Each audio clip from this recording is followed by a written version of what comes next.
IVM.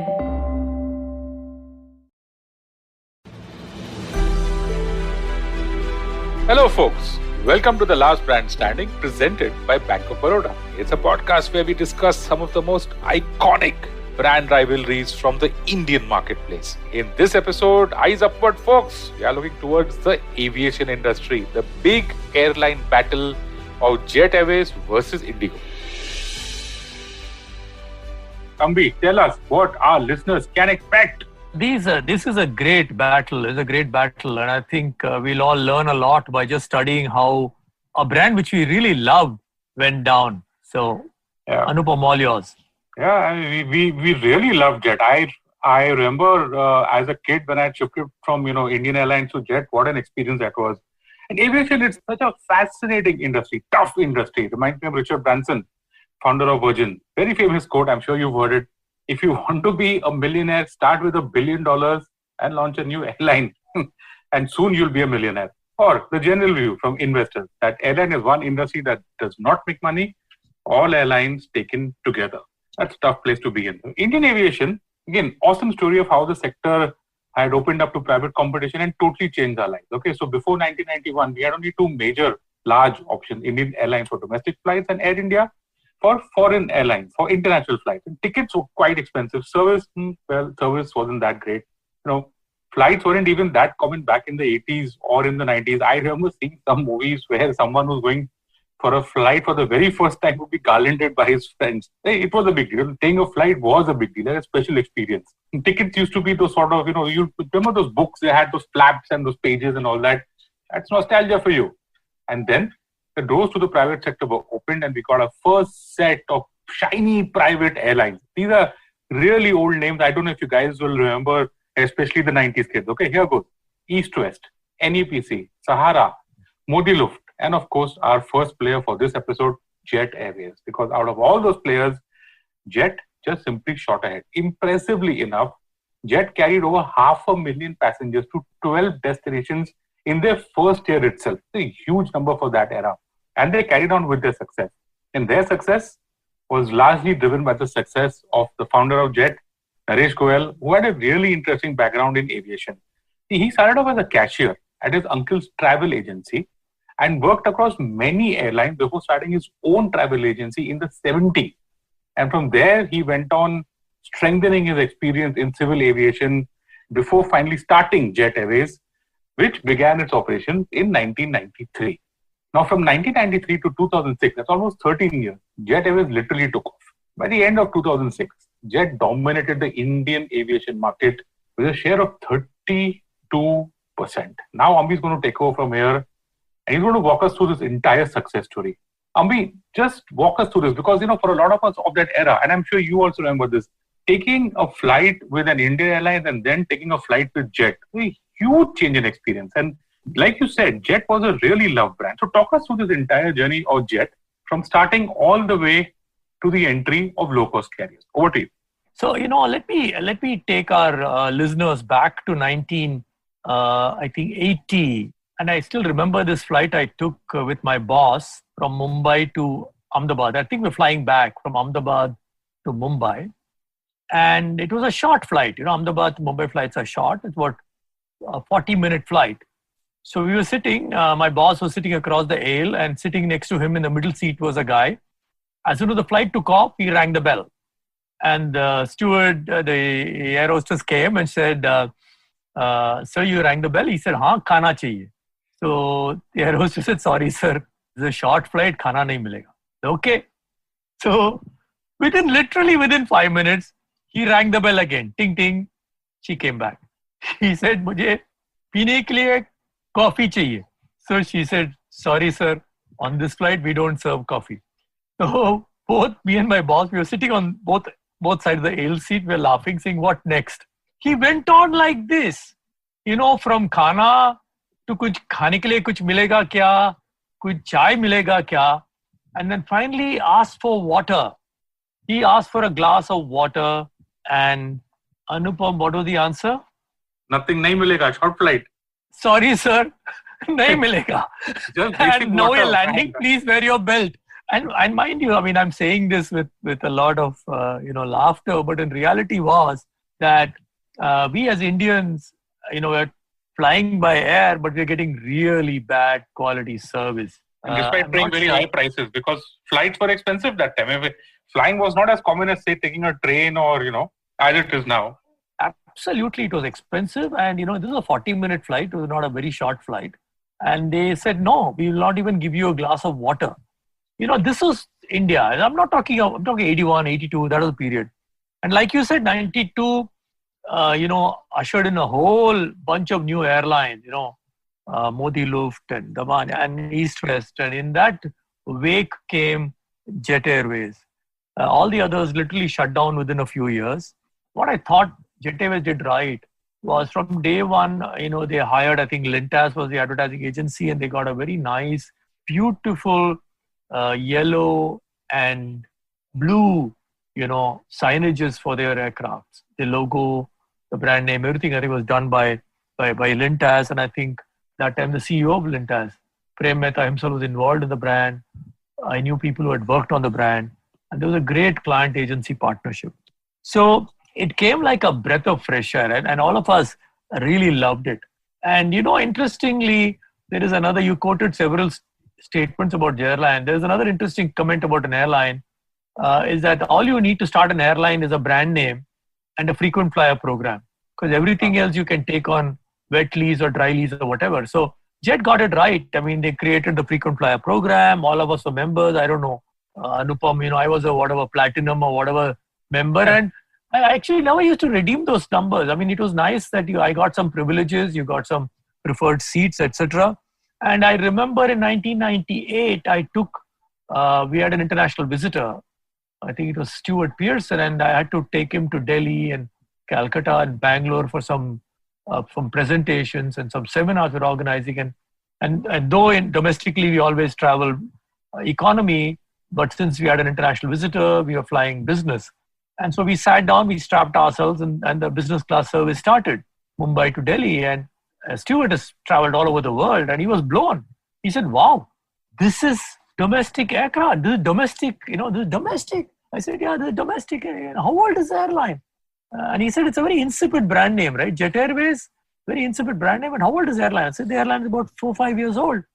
He said, yeah, Ambi, this is like world class. This is like world class service, They come and put that, little liveried service. They put that little sheet on your table, and they come and give the crockery, and the real crockery and real cutlery. It was amazing. It was an amazing, amazing experience to go from where you didn't even get water to suddenly you got this fantastic service. So Jet A was really took off, and all the others kind of were left in their wake. And I was told that from 2010 onwards, they were the number one airline. They, like you said, they hit a 32% market share, but they hit 22.6% in 2010, and they continued to dominate the airways. And I think they got a lot of things right. They had a full service airline, which means you got business class, you got economy, you got food. Even Ahmedabad, I remember laughing, taking an economy flight between Mumbai to Ahmedabad, after Jet Airways started, and you got a full meal, amazing. So you got everything, and they had a very clear, nice branding identity of yellow and blue, and I think they did a lot of things right, and we all used to love flying Jet Airways. The food used to be from Taj, right, Ambi? I think Taj Sats was the caterer. Taj and Singapore Airline had a joint venture called Taj Sats. They used to provide the food. It was great. It was great to travel. And an interesting episode happened, and we'll talk about IndiGo later. But a few months ago, I was flying, and IndiGo has these emergency row seats which are blocked for their pilots, so they don't release it. So you can't. So that particular time, I managed to get a middle seat, and on both sides of me were two pilots, and I was telling these guys, where are you from? I said, no, here. And I actually discovered this guy, IndiGo pilot, had a nice beard, and actually he's a trained Bharatanatyam dancer. Wow. So we spent half an hour talking about that. And then I said, look, yeah, you IndiGo, but I really miss Jet. I miss the Jet Airways feel. So he said, sir, even we miss Jet. I truly believe that was a great airline. And they did everything right. Okay. I mean, they had a great ride. They got themselves listed in 2004. They started international operation 2005. And I remember I've flown, I don't know, for some reason I flew Mumbai to Singapore on Jet Airways. And it was, again, great experience. I know people who've flown jet from India to London via Brussels.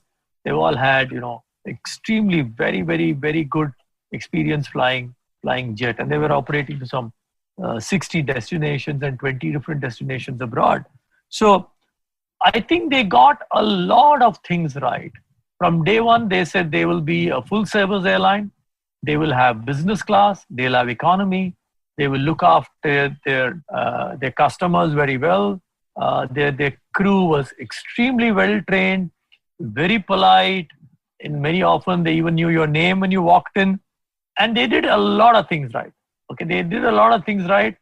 And unfortunately, they did a lot of things wrong. I wish it wasn't that way, but a lot of us who have flown Jet Airways for probably, 100 times or 200 times or 300 times, still miss them. And as frequent flyers, we had the privilege of going, calling early, getting a good seat for ourselves. You didn't have to bother about ordering food. It was always there. And if you're a frequent flyer platinum, you could actually go in 48 hours early and get a good seat for yourself.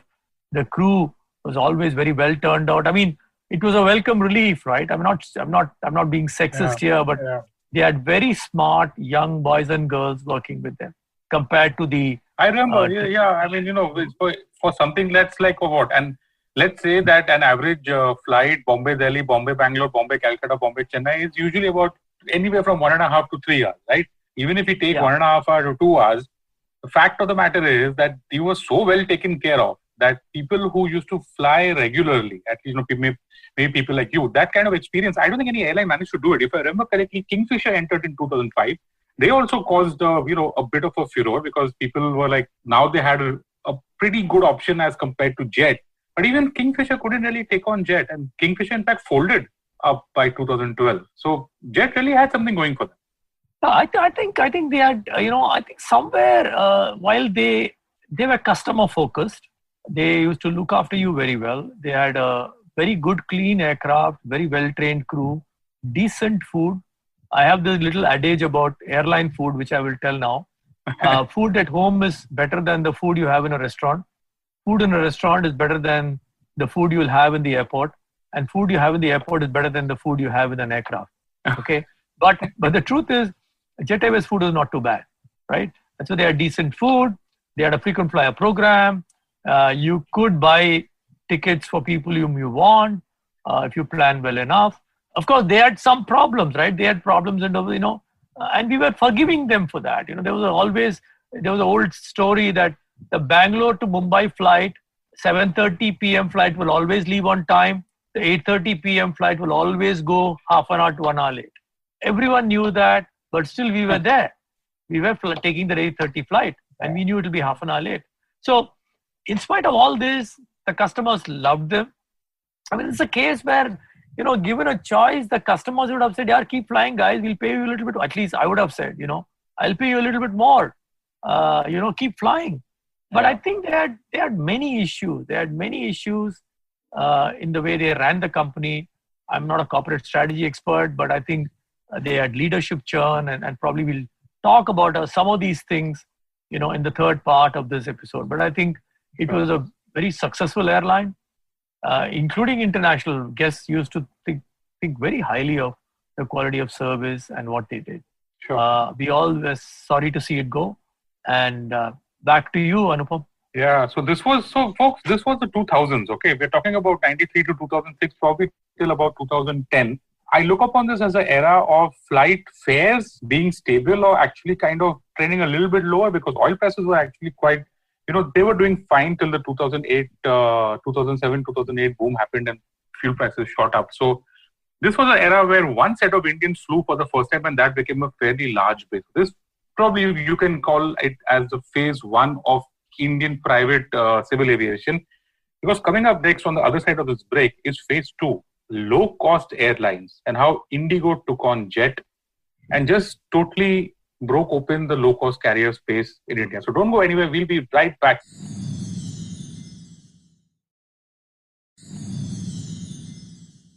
And welcome back to this episode, Jet Air versus IndiGo, up in the air, in the skies. The first part, we spoke about the journey of Jet and how it completely dominated the private civil aviation space. The market share going as high as 32% by the end of around about 2006.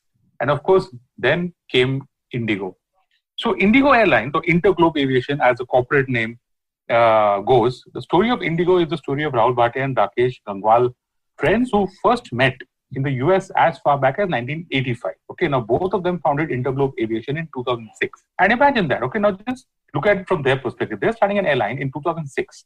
The number one private player in airlines is Jet Air, with such a large market share in such a tough industry as aviation. These guys said, okay, let's take them on. And they really took them on well. They introduced the concept of low-cost carrier or LCC in India. Okay, till then, I'm guessing that low-cost carrier was, probably popular in other parts of the world. But as far as India is concerned, IndiGo probably introduced that concept then. They did a lot of things right. And there's, the list is probably longer as to why IndiGo really succeeded, but I'll just put down a few of them. At the center of it is low cost. Absolutely no frills airline. And Ambi will get into that in a little bit more detail. Second, they bought aircraft in bulk from the manufacturers directly. And that managed to help them get good price because you buy a lot of stuff, typically get a good discount. Then they did sale and lease back transactions, help them control costs. And they also got one type of aircraft. If they would buy one type of aircraft in bulk.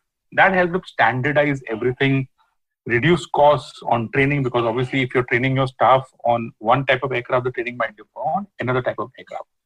So all of this worked. It worked so well that IndiGo hit a lot of milestones. Check this out, okay? 2007, 1 million passengers. 2009, 10 million passengers. By end 2010, they had a 17% market share, replacing Air India as the third airline. So, there was Jet, there was Kingfisher, and then there was IndiGo. They're already number 3, right? In 4 years, by end 2010. And in September 2011, just about a year later, they became the largest domestic carrier in India. And in 2017, the first Indian carrier to operate 1,000 flights per day. Huge number. Interglobe went for an IPO in 2015, and today it has a market cap of 36,000 crores, revenues of 28,500 crores for the financial year ended 2019. So if you look at it from 2006 to 2015, really rapid rise for IndiGo. Obviously, you're wondering what exactly happened to Jet. It wouldn't take, a number one player getting this kind of competition. Obviously, it would want to hit back, and it did. Things didn't really work for them. So first, for example, they bought Air Sahara to take on the low-cost airlines. They bought a whole lot of different aircraft, weren't really able to make these aircraft earn revenue. And they held on to that full service model, that Ambi spoke about it, I spoke about that. People really loved that luxury concept that Jet was really so well known for, whereas the industry was going towards low-cost airlines. And, IndiGo's and that entire concept of low-cost airlines was hurting the entire full service industry. Kingfisher shut down in 2012. Jet actually tried. And in 2012, the same year as Kingfisher shut down, Etihad Airlines took a 24% stake in the company. Even then, Jet never really got back to its former glory. And 2019, Jet shut down its operations. I think the creditors are now taking them to court and recover whatever they can. Ambi, over to you. Take us through this phase of the rise of IndiGo and the fall of Jet. Let's walk our listeners through this entire story. Go on. Okay, so Anupam, like you said, IndiGo started in 2006. And if you read the book called IndiGo Story, it's amazing that in 2005, IndiGo went and placed an order for 100 Airbus. Unheard of, totally unheard of. I mean, a new airline coming and placing 100 Airbus. And you said very rightly, from day one, I think they studied the Southwest Airlines system. In America, Southwest Airline is the only airline which has been making money consistently because they fly the same aircraft. They focus on quick turnaround, no frills, etc. And from Southwest airlines like Ryanair have copied the same thing in the whole of Europe. Again, go very low in pricing, but cut out every frill. And so they learned that, and they said, go big, an order for 100 aircraft. This must have actually sent alarm bells ringing in Jet's mind, because Jet was having ATR, they were having Boeing, they even had some Airbuses. This should have kind of got them waking up. Look, what's happening? I mean, this is not a small competition coming up, right? And mind you, even before they got the delivery of that 100 in 2011, I'm told they placed an order for 180 Airbus aircrafts. And in 2015, they placed an order of 250 Airbus Neo aircraft, the single biggest order in the world. Yeah. Single biggest order ever for Airbus. I mean, so I think these guys were thinking big from day one, even before they started the airline. And they probably knew that because of Jet and Kingfisher and Damania and Modi Luft and SpiceJet, Indians were wanting to fly. More and more Indians were wanting to fly. And Indians are used, and probably there is some logic in their thinking that Indians are used to traveling by train, and they travel by train, they take their khana, they take their khakra, they do that, they carry their water bottle, and they said, look, we will tap into that. We'll tap into this economy mindset of Indians. And mind you, while they were low frill, very clean airline, they also got a few things right. Their branding, they were also appealing in a sense to the millennials. The branding was very clean. IndiGo is a fun name. And they had a website called goindigo.com. And they had this light blue, dark blue image, I think done by Wyden Kennedy in Delhi. And imagine they could have gone for some other name, but their flight number is 6E. And they always pronounce it as sexy. So without hurting the sentiment of the so-called middle-class Indian, it is 6C. But for the millennial, it is sexy. So you're flying the sexy airline, right? You're not flying the ordinary airline. What is a sexy airline, right? And then even in small things, and they brought in design into that. Their cashew nuts were served in tins. Badam was served in tins. In fact, the first, I don't know how long, but for the first few years, I remember, they refused to serve hot beverages on the aircraft. And I remember asking, I'd started traveling, and I said, look, how come you don't have coffee, tea? He said, no, sir, we don't have a hot kettle on this aircraft because it will take time. It's complicated, so we don't serve any hot beverages. So they were only serving, and later they started doing all that, but in the early years, they were serving only Tetra Pak. So the whole idea was serve stuff, serve it quickly. And, in management schools, we talk of what is called design thinking. Design thinking is how you go and apply basic fundamentals on looking at how you can make your whole operation more efficient, and how can you therefore outsource some part of what you do. And an actual demonstration of this was IndiGo. Anupam, any idea what I'm going to talk about? No, I have absolutely no idea. Go for it, Ambi. Waiting to know. Okay. Yeah. So, imagine the first time you flew IndiGo and they announced that, our crew will come across the aircraft carrying bags. So please pick all the garbage which you've collected in your seat and hand it over to them. Now, they kind of made the passenger do the job of their housekeeping people. Okay, the housekeeping people still had to go down and look for something which the passenger may have forgotten. But the passenger was told, we are doing this because we want to fly on time. We are doing this so that, our aircraft arrives clean and the next flight can take off, within, I think their turnaround time was something like 25 minutes or something like that. The other thing, in the first 10 years, they were very good at. The later years, they kind of fell apart. The first 10 years, they're very good at is on time. So in the corporate circles, it was clear. Jet Airways, very comfortable, very well looked after, full service. But IndiGo, slightly more cramped. But boy, they will leave on time and they will land on time. And they also, I think, played a little gimmick in terms of, as other airlines, you fly from Mumbai to Bangalore, the on-air time was probably 70 minutes. And every other airline would say, we take off at 6 o'clock and we land in Bangalore at 7:10. I think IndiGo used to say, we take off at 6 o'clock and we land in Bangalore at 7:40 or 7:30. So they kept that little extra 10 minutes. And they always used to announce this, we are landing at this time, the IndiGo standard time. So, the crew, the pilots used to announce this, that we are landing ahead of schedule. At some time, they say, we are landed ahead of schedule, but our bay is not free. So it was all to tell the passenger that, you're a business guy, you value your time. We understand that, and we will make sure that we are on time. We are trying to be on time, but you know what to do. The airports are choked, and they can't give the bay. And interestingly, around, I think 5 years after they launched, they created this premium corporate service. I remember flying. We had a corporate account, so I remember flying that, and next to me was a CEO of one of India's largest companies, and both of us were, kind of sitting in that economy, but the first row of IndiGo, right, which is a slightly bigger leg space, and that was given to the corporate customers. You could get out fast, and they did nice thing of slicing the market, right? We call that thin slicing. So they first said, you want food, you have to pay extra. Then they said, you want seats, you have to pay extra. And they were heading towards, you want to carry an extra baggage, you have to pay extra, right? They even had a system whereby you were allowed to carry only, I think, 7 kilos as your hand baggage, right? And I remember once in Calcutta airport, this really happened. So I had gone and I wanted to get myself onto an earlier flight, and I managed to do that. They put me on an earlier flight. They had some seats, and she said, "Sir, you have to run." And then she looked at the bag and said, "Sir, let me weigh that bag." So I said, "Look, it's not very heavy." So she put it and she weighed. So, "No, sir, this is 8 kilos.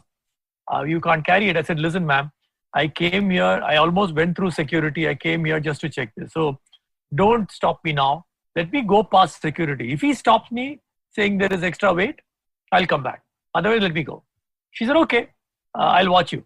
So I went through, and that guy didn't even bother to look at my weight. He said, "Yeah, go ahead." And I went through and I waved to her. She said, "No, no, no." I said, "I'm going."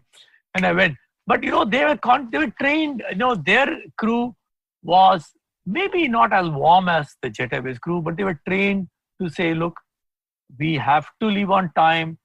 We have to get as much load as possible onto the aircraft, and we need to take off on time and land on time." So no frills, same business model of probably Southwest airline in the US, Ryanair in Europe, but they got it right, which is no frills, clean aircraft, take off on time, land on time. Want anything extra, pay for it. As you know, there is this famous book on Southwest called Nuts, right? Because it was known that in Southwest airline, the only thing free you will get are peanuts, right? So in IndiGo, you did not even get peanuts. But to come back to my old Indian Airlines story, you got a glass of water free. That's the maximum you can get in an IndiGo flight if you didn't pay for it. So you got a little nice white paper cup full of water. But they got it right. They got it right. And if you look at the last, for 10 years, they made profit for 9 years, right? The only year I think they didn't make a profit was the year when oil prices shot up. So that's in fact, so let me walk through the financials there, Ambi.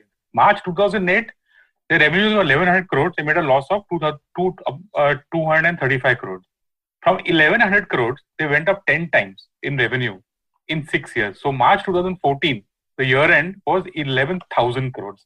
11,000 crores, these guys doubled their revenues by March 2018. Now imagine that, so that 10-year CAGR, the sales compounded annual sales growth rate, is 30%.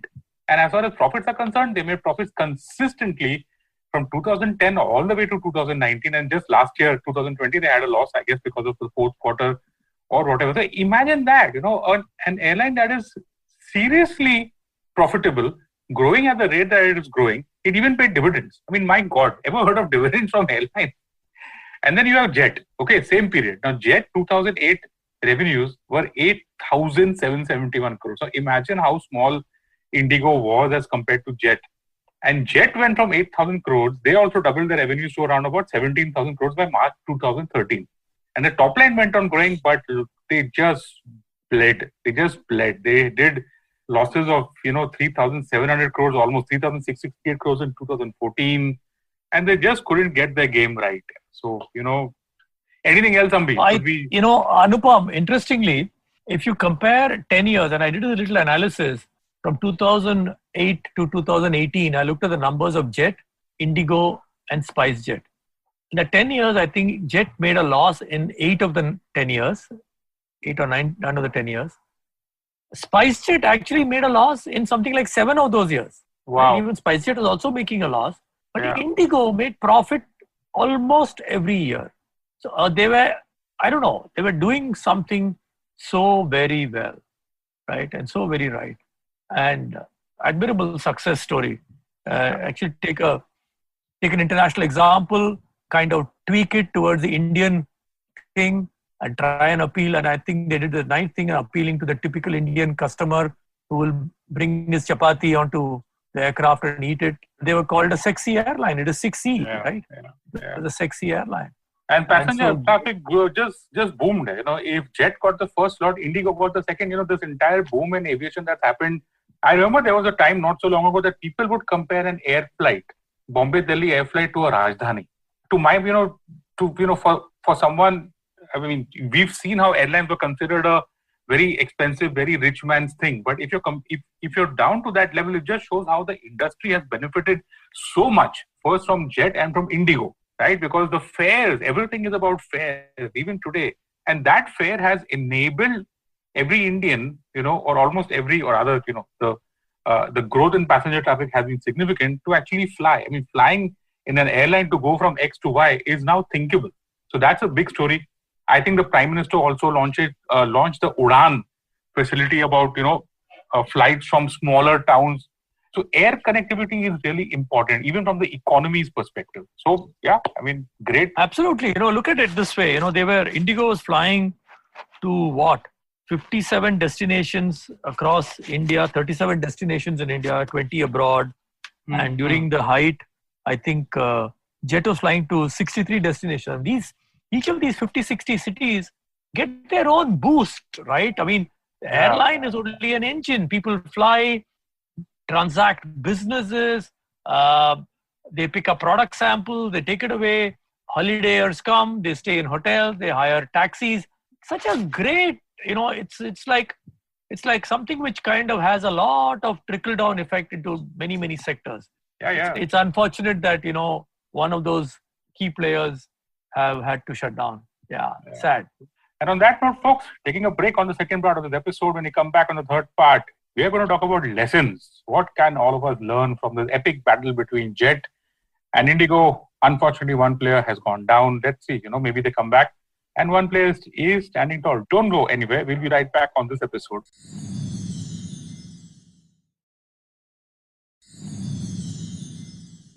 And welcome back to this episode of Jet Airways versus IndiGo, up in the air, fight in the skies, or whatever you want to call it.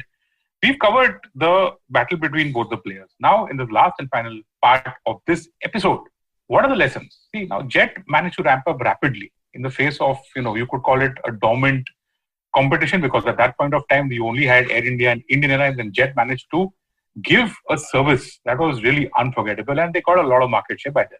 Then they did all the right things, like just what Ambi had pointed out, frequent flyer program, great service. But when they were faced with an agile, independent carrier that went after the price-conscious Indian air traveler, remember folks, price-conscious, Jet just couldn't fight back. They were caught flat-footed. Ambi, all yours. Tell our listeners what went wrong and what can we learn. Yeah, okay.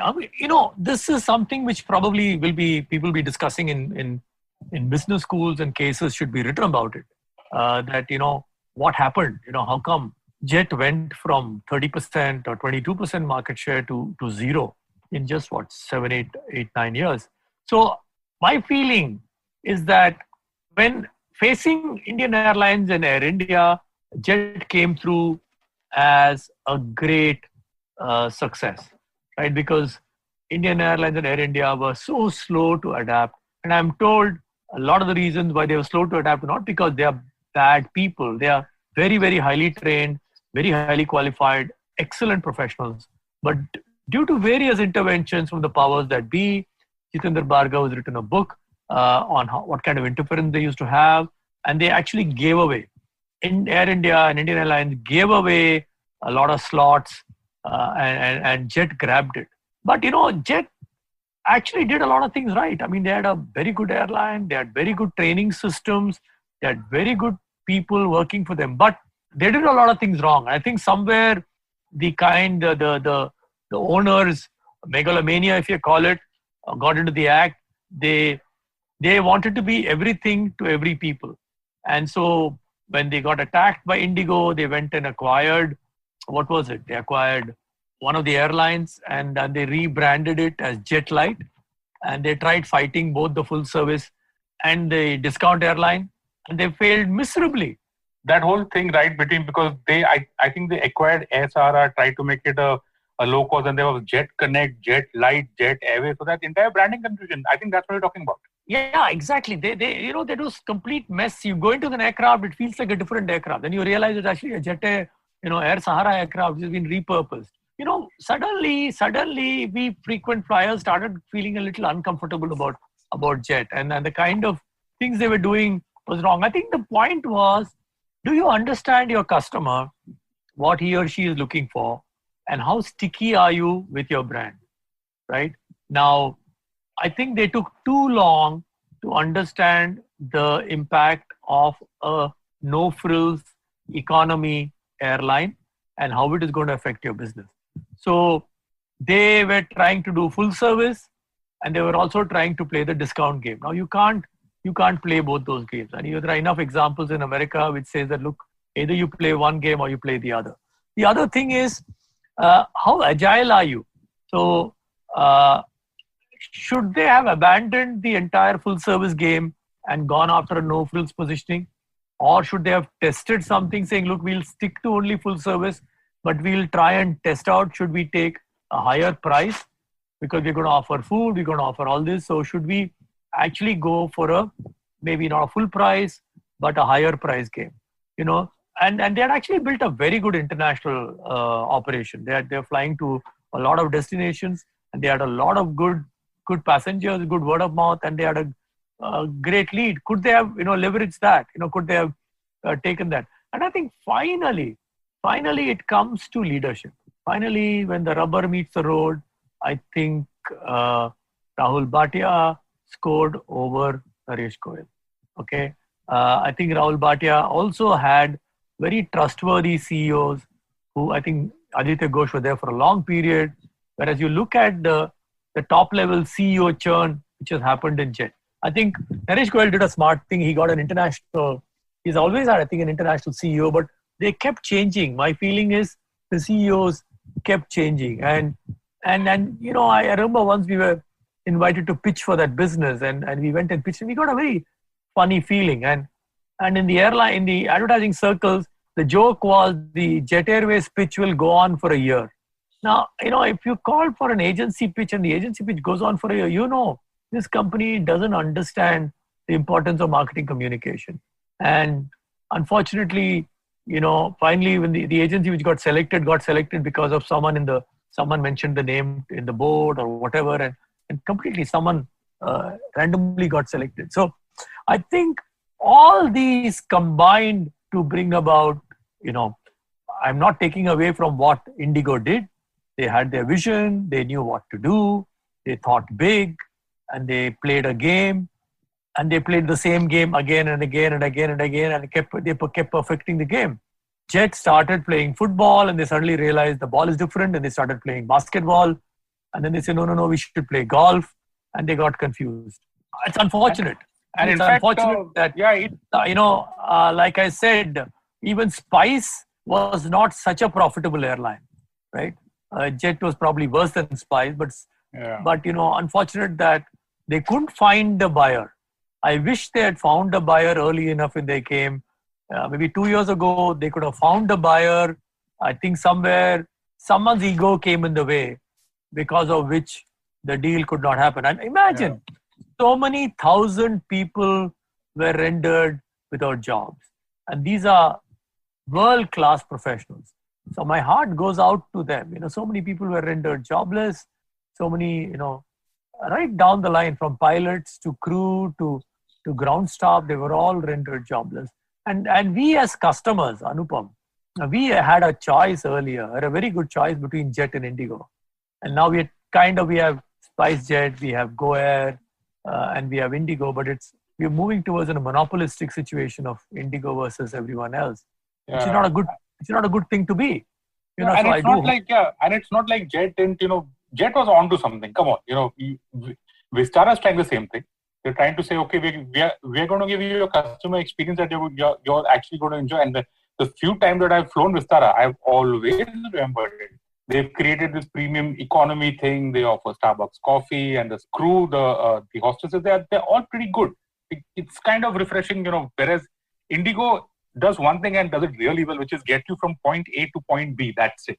That's just about it. Absolutely. I hope, Vistara actually becomes what Jet was, which is a very good service, full service airline. And I'm sure business travelers are willing to pay 500 rupees more for that experience. And there will be a market. A market will emerge. Everyone doesn't want to drive an Alto. Even Maruti has realized that, you have a customer who wants a Desire, you want to have a customer who wants a Ciaz. The market will be different. It may not be as big, but it will definitely be very profitable. And if you can get your economies right, you can actually, segment the market. And, there is a space for a 5-star hotel, there's a space for a 3-star, and there's space for Airbnb. In a big country like India, which is growing at 7-8%, there is a market for different types of offering for different types of customers. And it's hats off to IndiGo for doing something brilliantly well. But my heart goes out to Jet. And like you said, Anupam, I do hope Vistara emerges as a credible, full service, great service airline in India. I'm looking forward. I'm betting on them for doing that. Absolutely. And on that positive note of hope and optimism for probably the return of full service carriers. And of course, IndiGo will continue, because we know that is it's a huge space to be in, low cost airlines, but it's also good for competition to have another choice. Well, that's all from us on the Last Brand Standing presented by Bank of Baroda. On the next episode, we are going shopping. Join us as we talk Indian clothing brands, Manyavar and Raymond. And if you like this podcast, you can check out other interesting podcasts on the IVM network. Also, you can follow me, Anupam Gupta, B50 on Twitter. And me, Ambi Parmeshwaran on Twitter @AmbiMGP. That's a goodbye, folks. See you guys next time.